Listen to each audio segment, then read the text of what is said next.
पुणे शहरामध्ये पूजा धनंजय जाधव यांना भाजपनं तिकीट दिलं। सध्या सोशल मीडियावरती फक्त पूजा जाधव यांना ट्रोल केलं गेलं आणि त्या ट्रोलिंगला कंटाळून पूजा जाधव यांनी आपला उमेदवारी अर्ज मागे घेतलाय। पुणे महानगरपालिकेच्या प्रभाग क्रमांक 2 मधून त्या भाजपच्या उमेदवार होत्या। पहलगाम हल्ल्याच्या वेळी मांडलेलं मत, आरक्षणाच्या आंदोलनाच्या वेळी घेतलेली भूमिका, राहुल गांधींसोबतचे फोटो, राष्ट्रवादीच्या मंचावरती दिसणं, तिसऱ्या आघाडीकडून विधानसभा लढणं आणि आता भाजपकडून पुणे महानगरपालिकेसाठी तिकीट, सातत्यानं बदललेल्या राजकीय भूमिकेमुळे पूजा जाधव ट्रोल झाल्या। निष्ठावंत कार्यकर्त्यांना तिकीट न देता ऐनवेळी आयात केलेल्या लोकांना तिकीट वाटप झाल्यानं राज्यभरामधला भाजपचा कार्यकर्ता संतापलाय। एवढंच काय, भाजपच्या पुण्यातील राज्यसभेच्या खासदार मेधा कुलकर्णी यांनीही फेसबुकवरती एक पोस्ट केली।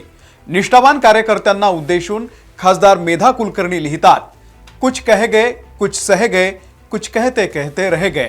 आता भाजपच्या खासदारांना ही गोष्ट कळते, ते जाहीर अशी मनातली खंत व्यक्त करतात, तिथे सामान्य कार्यकर्त्यांमध्ये किती संताप असेल याचा विचार करा। नाशिक, पुणे, छत्रपती संभाजीनगरमध्ये भाजपच्या आमदार खासदारांना पळ काढावा लागला। छत्रपती संभाजीनगरमध्ये तर मंत्री अतुल सावे आणि खासदार भागवत कराड यांचा स्थानिक कार्यकर्त्यांनी भ आणि म या शिव्यांनी उद्धार केला। सगळीकडे भाजपचे कार्यकर्ते पेटून उठलेले आहेत आणि सोशल मीडियावरती निष्ठावान कार्यकर्ता मीमसाठी वापरला जाऊ लागलेला आहे। त्यात सर्वाधिक ट्रोल झाल्या पुणे महानगरपालिकेच्या प्रभाग क्रमांक 2 फुले नगर मधल्या भाजपच्या अधिकृत उमेदवार पूजा धनंजय जाधव। काय इतक्या ट्रोल झाल्या की थेट त्यांना उमेदवारी अर्ज मागे घ्यावा लागलाय। या पूजा धनंजय जाधव नेमक्या आहेत तरी कोण? लोक त्यांच्यावरती का संतापलेत? त्यांची राजकीय पार्श्वभूमी नेमकी काय आणि ट्रोलिंग का होत आहे? सविस्तर पाहूयात या व्हिडिओमधून। नमस्कार, मी अमोल किन्होळकर, आपण पाहत आहात महाराष्ट्र टाइम्स ऑनलाइन। पूजा जाधव या मराठा आरक्षणाच्या आंदोलनापासून सक्रिय आहेत। मराठा तरुणींचा आक्रमक चेहरा म्हणूनही त्यांची चर्चा होते। पुण्यातल्या तिकीट वाटपानंतर एक व्हिडिओ व्हायरल होतोय। त्या व्हिडिओत ती तरुणी मुख्यमंत्री देवेंद्र फडणवीसांना त्यांच्या वैयक्तिक आयुष्यावरती सुद्धा टीका करताना दिसतीये। आता त्या व्हिडिओचा संदर्भ देऊन अनेक जण फडणवीसांना हाच प्रश्न विचारतायत की जी मुलगी तुम्हाला, तुमच्या पत्नीला अत्यंत खालच्या भाषेमध्ये बोलत होती, तिलाच तुम्ही तिकीट देऊन सन्मानित केलं। खरं तर त्या व्हिडिओतली तरुणी ही पूजा जाधव नसल्याचा दावा अनेक जण सोशल मीडियावरती करतायत। आज अर्ज मागे घेतानाही पूजा जाधव यांनी ती मुलगी आपण नसल्याचं स्पष्ट केलेलं आहे। पूजा जाधव यांचीही एवढीच ओळख नाही, मराठा आंदोलनासोबतच राजू शेट्टींच्या शेतकरी आंदोलनात देखील त्या अनेक वेळा दिसलेल्या आहेत। राहुल गांधींसोबतचे त्यांचे फोटोही व्हायरल झाले। त्यासोबतच शरद पवारांच्या राष्ट्रवादीच्या मंचावरही त्या दिसलेल्या होत्या। 2024च्या विधानसभा निवडणुकीमध्ये संभाजीराजे छत्रपती यांच्या महाराष्ट्र स्वराज्य पक्षातर्फे त्यांनी बीडच्या गेवराईमधून उमेदवारी मिळवली आणि त्या पडल्या। मध्यंतरीच्या काळामध्ये त्या विवाह बंधनामध्ये अडकल्या। संभाजीराजे छत्रपतींच्या स्वराज्य पक्षाचे धनंजय जाधव यांच्यासोबत त्यांचा विवाह झाला। आता या विवाह सोहळ्याला खुद्द राज्याचे मुख्यमंत्री देवेंद्र फडणवीस, खासदार मुरलीधर मोहोळ, आशिष शेलार, संभाजीराजे छत्रपती हे उपस्थित होते आणि त्यानंतर पूजा जाधव काश्मीरला हनीमूनला गेल्या आणि नेमकं तेव्हाच पहलगामची घटना घडली। तिथे त्यांनी जे वक्तव्य केलं त्याचे व्हिडिओ तेव्हाही सोशल मीडियावरती व्हायरल केले गेले आणि आताही सोशल मीडियावरती व्हायरल केले जात आहेत।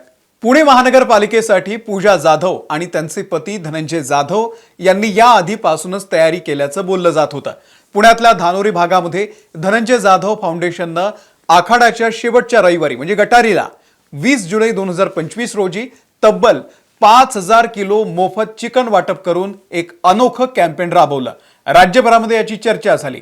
हे कॅम्पेन स्थानिक नगरपालिका निवडणुकांच्या पार्श्वभूमीवरती धनंजय आणि पूजा जाधव या दाम्पत्यानं जनसंपर्क वाढवण्यासाठी आणि मतदारांपर्यंत पोहोचण्यासाठी आयोजित केलं होतं, याचीही चर्चा झाली। आता ते सुद्धा हिंदू धर्मविरोधी असल्याचं म्हणत ट्रोल केलं गेलं। एकंदरीतच पूजा जाधव यांच्यावरती चारही बाजूंनी टीका झाली। इतकं भयानक ट्रोलिंग झालं की त्यांनी आज रडत रडत आपली उमेदवारी मागे घेतली। सोशल मीडियावरती लोक काय लिहित होते ते सुद्धा बघूयात। आता मतदारांनीच दाखवून दिलं पाहिजे की पूजा जाधव सारख्या संधी साधू, देशद्रोही, हिंदुत्वद्रोही व्यक्तीला मत न देऊन की त्यांना थोडी तरी मूल्यांची चाड आहे।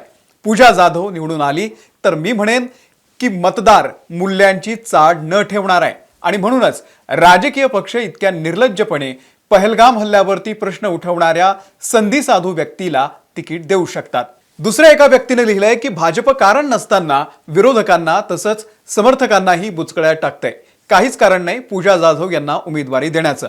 नगरपालिकेमध्ये नसती आली एक सीट तर काय आभाळ कोसळणार होतं। पण आपण साधं एका सीटसाठी सुद्धा कोणत्याही प्रकारची तडजोड करू शकतो हे भाजपनं दाखवून दिलंय की ते नैतिकतेला काळीमा फासणार आहे। शेवटी जशी जशी पक्षाची व्याप्ती वाढतीये तसा तसा हा पक्ष त्याच्या धोरणांपासून बाजूला होताना दिसतोय। तिसऱ्यानं लिहिलं पुणे भाजपच्या सतरंजा उचल्या हो, या आहेत पूजा मोरे जाधव, प्रभाग क्रमांक 2 मध्ये भाजपच्या अधिकृत उमेदवार आहेत। यांना निवडून द्या। मुख्यमंत्री फडणवीस यांच्या जवळच्या आहेत त्या व तुम्ही परत 5 वर्ष सतरंजा उचलायला तयार राहा। आणखी एकानं लिहिलंय की नाद करती का, कसं शोभून दिसतंय कमळ मागे, कसं शोभून दिसतंय भारतीय जनता पक्षाचे अधिकृत उमेदवार नाद। देवेंद्र फडणवीस आम्ही आरक्षण मागतोय तुझी बायको नाही असं पूजा जाधव बोलल्या होत्या का? देवेंद्र फडणवीसांना टॅग करून चुकतंय का कुठे याचा विचार करा नक्की। ही कोण आहे पूजा जाधव मोरे? हिला काश्मीर खोऱ्यामध्ये निवडणुकीला उभं करा, तिथली मुख्यमंत्री होण्यासाठी अत्यंत लायक उमेदवार आहे। पुण्यामधल्या ज्या वॉर्डमध्ये ही उभी आहे तिथल्या मतदारांनी भरघोस मतांनी हिचा पराभव करावा।